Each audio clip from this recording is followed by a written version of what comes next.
Yes, yes, yes.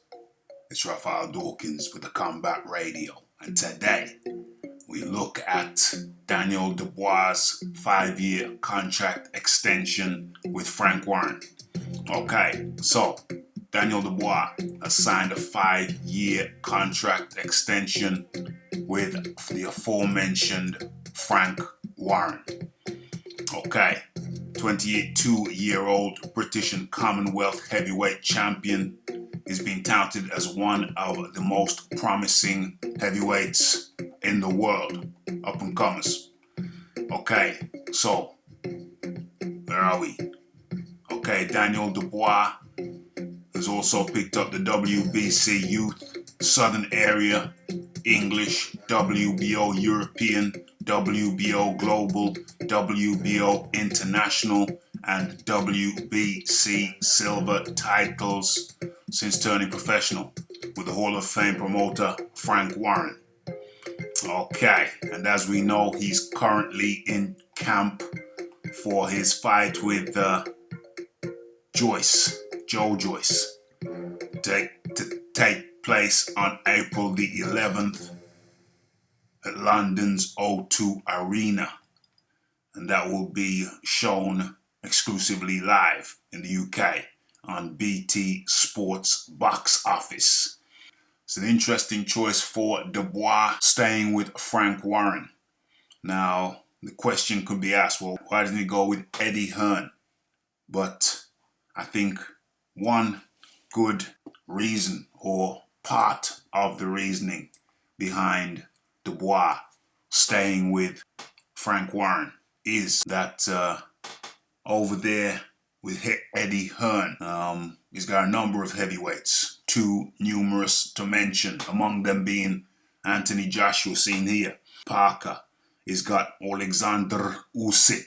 What else he got? Of course, Dillian Whyte, although Dillian Whyte is on a fight-by-fight basis with him. I don't think they got anything in paper. It's just they work together on a handshake. I think one of the factors behind Dubois not switching over to Eddie Hearn, Matchroom and DAZN is that over there with Frank Warren, Frank can devote his time exclusively to Daniel Dubois.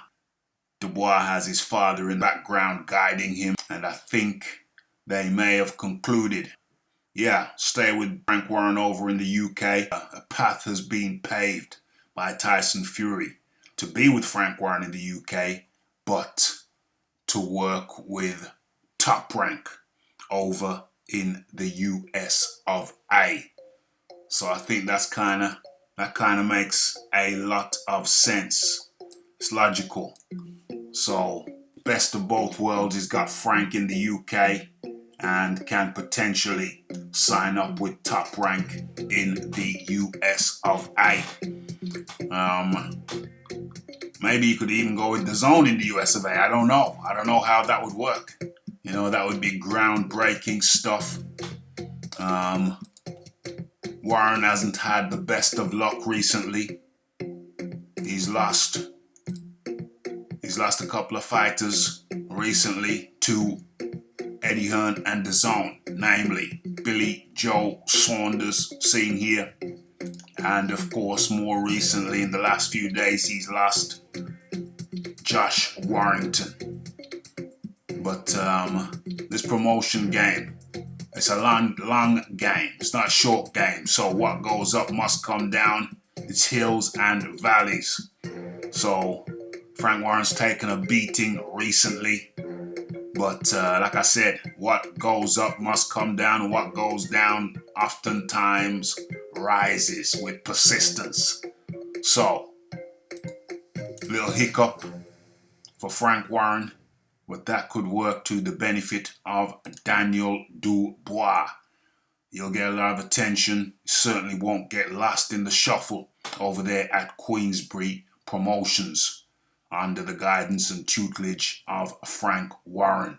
So all in all, I think it makes a lot of sense, even though on the face of it you may question why not go with the biggest promoter in the UK. and that would be, if not Europe, if not one of the biggest promoters in the world. Why not go with Eddie Hearn? But I just explained why it could make real good sense. The logic and the reasoning behind Daniel Dubois staying with Frank Warren could simply be that he's getting a lot of focus, a lot of attention, and lots of guidance and care. So have your say. It's the Raphael Dawkins. It's the Combat Radio. Like, subscribe, comment, and share. And don't forget about the live shows, Monday and Wednesdays, 10 p.m. UK time. And don't forget about Twitter. Link in the description box. Okay, it's Raphael Dawkins. It's the Combat Radio. And I am out.